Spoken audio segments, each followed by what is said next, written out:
ഇന്നത്തെ പുതിയൊരു വീഡിയോയിലേക്ക് എല്ലാവർക്കും സ്വാഗതം. ഇന്ന് ഞാൻ എന്ത് വെറൈറ്റി ആയിട്ട് വന്നെന്ന് കണ്ടേ. ഇന്നതാ ഇവിടുത്തെ സ്പെഷ്യൽ ഓട്ടുവാത്തിലും, അതായത് ഒറോട്ടിയും ചിക്കൻ കറിയും. ചിക്കൻ കറിയോ കറിയല്ല, എന്നാലും ഇനെന്താ പറയാമെന്നറിയില്ല. എന്തായാലും നിങ്ങൾ വീഡിയോ കണ്ടിട്ട് ഇത് എന്ത് കറിയാണെന്നൊന്ന് പറ. വീഡിയോ സ്കിപ്പ് ചെയ്യാതൊന്ന് കണ്ടു നോക്കട്ടോ. അപ്പം വെളുത്തുള്ളി, ഇഞ്ചി, പച്ചമുളക് ഇതെല്ലാം ഞാൻ അവിടെ റെഡിയാക്കി വെച്ചിട്ടുണ്ട്. ഒരു മിക്സീൻ്റെ ജാർ എടുത്തിട്ട് അതിലേക്ക് ചെറിയുള്ളി, കുരുമുളകിൻ്റെ പൊടി, ഇഞ്ചി, വെളുത്തുള്ളി ഇതെല്ലാം നല്ലോണം ഒന്ന് പേസ്റ്റാക്കി എടുത്ത്, അധികം അങ്ങോട്ട് അരിഞ്ഞിക്കില്ല, എന്നാലും ഇതാ ഒരു ചതച്ചെടുത്ത്. പിന്നെ ഇതാ നല്ല ഇരുമ്പിൻ്റെ ചീൻചട്ടി തന്നെ ഞാൻ എടുത്തത്. ഇരുമ്പിൻ്റെ ചീൻചട്ടി കാണുമ്പം തന്നെ കറീൻ്റെ ആ ഒരു ടേസ്റ്റ് മനസ്സിലാക്കാൻ പറ്റുന്നുണ്ട്. ചീൻചട്ടിയിലേക്ക് വെളിച്ചെണ്ണ ഒഴിച്ചു കൊടുത്ത് അതിലേക്ക് ജീരകം ഇട്ട് ഒരു 2-3 തണ്ട് കറിവേപ്പില ഇട്ട് കൊടുത്ത്, ഒരു 2-3 പച്ചമുളക് നല്ലോണം ചേന്തിയിട്ട് അങ്ങോട്ട് ഇട്ട് കൊടുത്ത്.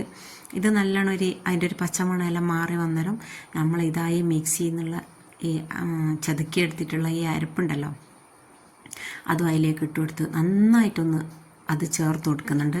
പിന്നെ ഇതാ നല്ലോണം കൊത്തി അരിഞ്ഞ് നുറുക്കിയെടുത്തിട്ടുള്ള വെല്ലുള്ളി ഇട്ട് കൊടുക്കുന്നുണ്ട്. പിന്നെ ഇതാ മഞ്ഞൾ ഇട്ട് കൊടുക്കുന്നുണ്ട്, ഗരം മസാല ഇട്ട് കൊടുക്കുന്നുണ്ട്, മല്ലി ഇട്ട് കൊടുക്കുന്നുണ്ട്. പിന്നെ കുരുമുളകിൻ്റെ പൊടിയൊക്കെ ഞാൻ ഇതിൻ്റെ ബേക്ക് ഇട്ട് കൊടുക്കുന്നുണ്ട്, മേലെ ഇട്ട് കൊടുക്കുന്നുണ്ട്.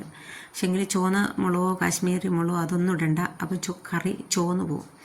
പിന്നെ തക്കാളി ഇട്ട് കൊടുത്ത് ആവശ്യത്തിനുള്ള ഉപ്പിട്ട് കൊടുത്ത്, പിന്നെ ഇതാ നമ്മുടെ മെയിനായിട്ടുള്ള ചിക്കൻ ഇട്ട് കൊടുക്കുന്നുണ്ട്.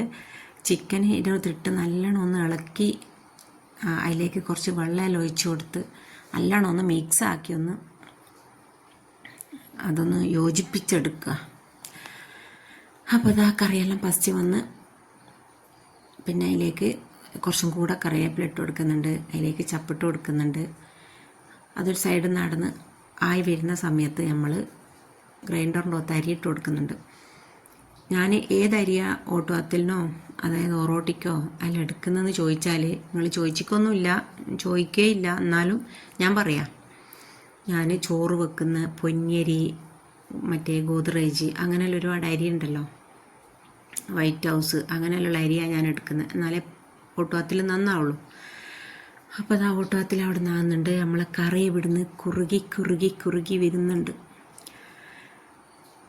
എന്നിട്ട് അതിലേക്ക് കുറച്ച് തൈരും കൂടെ ഒഴിച്ച് കൊടുക്കുന്നുണ്ട്.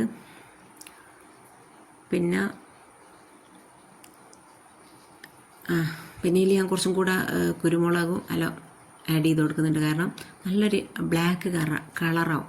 ഒരു ബ്ലാക്ക് കളർ ചിക്കനും മറ്റേ ലിവർ വരട്ടിയെല്ലാം കണ്ടാൽ തന്നെ നമ്മളോട് പിന്നെ ഒന്ന് നോക്കിപ്പോയതിലേക്ക്. ഇതിൻ്റെ ഫൈനലി ലുക്ക് ഇങ്ങനെയാണ്. അപ്പം അതിലൊന്ന് കുറച്ചെടുത്ത് ഞാനിത് ഒറോട്ടിയും ചായയെല്ലാം കുടിക്കണം. അതിന് മോൻ എണീച്ച് വരുമ്പോൾ അവനിക്ക് കൊടുത്താൽ മതിയല്ലോ. എനിക്ക് പിന്നെ പകുതി പൈക്കുമ്പോൾ, പണ്ടേ ഞാൻ ഭക്ഷണം ഉണ്ടാക്കുക, രാവിലെ ഉണ്ടാക്കി വെക്കുകയൊന്നുമില്ല. എനിക്ക് എപ്പോൾ പൈക്കും ഇനിയെല്ലാം പൈക്കുന്നുണ്ട് എന്ന് തോന്നുമ്പോൾ ഞാൻ 10 എന്തായാലും അന്നേരം ഉണ്ടാക്കി കഴിക്കുക. അപ്പോൾ ഇത് പകുതി ആകുമ്പോഴത്തേക്ക് തന്നെ അങ്ങനെ വിളിയാളം വരും, എന്തായി സ്മെല്ലുണ്ടല്ലോ. അപ്പം ഞാൻ പറയും ഒന്ന് അടങ്ങ്, ഞാൻ വരുന്നുണ്ട്. അപ്പോൾ അതെല്ലാം കുടിച്ച് പിന്നെ എന്നും ഉള്ളതുപോലെ തന്നെ റൂമൊന്ന് വൃത്തിയാക്കണം.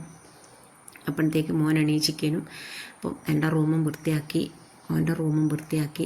ഒന്നുമില്ല, വൃത്തിയാക്കാനൊന്നുമില്ല, ഒന്ന് ജസ്റ്റ് മടക്കിയിട്ട് ചിലപ്പോൾ ഈ ബെഡ്ഷീറ്റ് എടുത്തുകൊണ്ട് പോയി തിരുമ്പി ഇതിങ്ങനെ തന്നെ കൊണ്ടുവന്ന് പിരിക്കും. ബെഡ്ഷീറ്റൊന്നും മാറ്റവും കൂടില്ല.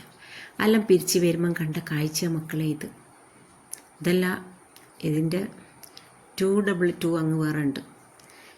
അങ്ങനെ കുറേ ആയിരുന്നു വാരിക്കൊണ്ടുപോയി അൽക്കമിഷൻ്റെ അകത്തിട്ട്. അൽക്കമിഷൻ്റെ പൈപ്പ് പൊട്ടിപ്പോയിക്കേനും, അതുകൊണ്ടാണ് കുറച്ച് ലേറ്റായത്. പക്ഷെ എനിക്ക് അൽക്കമിഷൻ്റെ ഒന്നും ആവശ്യമില്ല, ഞാൻ കൈ കൊണ്ട് തിരുമ്പും. പക്ഷെങ്കിൽ അത് സംഭവിച്ചെന്ന് വെച്ചാൽ മഴ. അങ്ങനെ മുറ്റത്തുനിന്ന് രാല് കഴിച്ച് ഹാളിൽ കൊണ്ടുവന്ന് നിട്ടാണ് അങ്ങോട്ട് കെട്ടി. ഇനി എല്ലാ അയിമലേക്കൊന്ന് ആറിയിടട്ടെ. ആറിയിട്ട് കഴിഞ്ഞാൽ നല്ല എല്ലാ റൂമിലും ഫാനും ലൈറ്റും എല്ലാം ഇട്ട് കൊടുത്തു കഴിഞ്ഞാൽ നല്ലോണം ഉണങ്ങി കിട്ടും. എനിക്ക് പൊതുവേ ഒരു സ്വഭാവമുണ്ട്, എത്ര ഉണങ്ങിയാലും ഒന്ന് കാറ്റ് കൊള്ളണം, അല്ലെങ്കിൽ ഒന്ന് വെയിൽ കൊള്ളണം, അല്ലെങ്കിൽ എൻ്റെ നെഫ്സ് അതിനോട് യോജിക്കൂല. എത്ര ആറിക്കഴിഞ്ഞാലും ഒരു കാറ്റോ ഒരു വെയിലോ എന്തെങ്കിലും ഉണ്ടെങ്കിൽ ഞാൻ ഇങ്ങനെ നോക്കും. ഞാൻ വെയിലുണ്ടോ കാറ്റുണ്ടോ അങ്ങനെ നോക്കിയിട്ട് പിന്നെ ഒന്ന് എടുത്ത് പുറത്തിട്ടിട്ടാണ് ഞാനിങ്ങോട്ട് കൊണ്ടുവരും. എന്നാലും കൊട്ടയിലെല്ലാം ഇട്ട് കഴിഞ്ഞാൽ ഒരു മഴ സമയത്തുള്ള ഒരു സ്മെല്ലുണ്ടാവുമല്ലോ, അത് കുറഞ്ഞു കിട്ടും. അപ്പോൾ അങ്ങനെയെല്ലാം ഞാൻ ആറിയിട്ട് ഫാനും ലൈറ്റും എല്ലാം ഇട്ട് ആ സമയത്ത് 2 മാക്സി കാണുന്നത്. അപ്പോൾ അതെല്ലാം ആറിയിട്ട് കഴിഞ്ഞ് അടുത്ത ട്രിപ്പ് എടുത്ത് വന്ന് നോക്കുമ്പോൾ അതിലൊരു 3 മാക്സി. പിന്നെ എനിക്ക് എൻ്റെ വേറൊരു സ്വഭാവം എന്ന് പറയുന്നത് 4ഉം 5ഉം ഒരേ ഡ്രസ്സ് ഉണ്ടെങ്കിൽ അതെനിക്ക് ഒരു സ്ഥലത്ത് ആറിയിടണം. ഉദാഹരണത്തിന് 5 മാക്സി ഉണ്ടെങ്കിൽ അതൊരുത്തേൽ ആറിയണം, 5 ലുങ്കി ഉണ്ടെങ്കിൽ അതൊരുത്തേൽ ആറിയണം. അതേപോലെ തന്നെ ഇവരുപ്പാൻ്റെ ഷർട്ടോ ടീഷർട്ടോ അങ്ങനെയെല്ലാം കുറേ എല്ലാം ഉണ്ടെങ്കിൽ ഞാൻ ഒരു സ്ഥലത്ത് ആറിയിടും. കുറേ വെള്ളമുണ്ടും കുറേ ഷർട്ടെല്ലാം ഇങ്ങനെ ആറിയിട്ടതെല്ലാം കണ്ടാൽ ഞാൻ എന്തോ ഒരു വലിയ കാര്യം ചെയ്ത് വന്ന് നിന്ന ഒരു ഭാവത്തിൽ ഞാൻ ഇങ്ങനെ ഇടയ്ക്കിടയ്ക്ക് പോയി നോക്കും. അത് നല്ലൊരു രസമാണ് കാണാൻ. നിങ്ങൾക്ക് അങ്ങനെ ഒരു സ്വഭാവം ഉണ്ടെങ്കിൽ അതും പറ. ഇനിയല്ല, നിങ്ങൾ ഒരിക്കലും അങ്ങനെ ചെയ്ത് നോക്ക്, അപ്പം അറിയാം അതിൻ്റെ ഒരു ഭംഗി. ഇപ്പം തന്നെ കാണുന്നില്ലേ 4, 5, 6 മാക്സി ഒന്നിച്ച് ആറിയിടുമ്പം കാണുമ്പം കിട്ടുന്ന ഒരു ഭംഗി. അപ്പം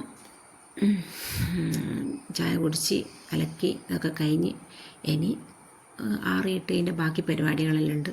അപ്പോൾ ഇങ്ങനെ നോക്കുന്ന ഇനിയിപ്പോൾ ആ മാക്സി എവിടെയെങ്കിലും കൈ ചെരിഞ്ഞു പോയിക്കുണ്ടോ, അതിൻ്റെ ഉടൽ ഏതെങ്കിലും ഭാഗത്ത് കൂടിപ്പോയിക്കുണ്ടോ, അതൊക്കെ സെറ്റാക്കി ആറിയാണ് എനിക്ക്.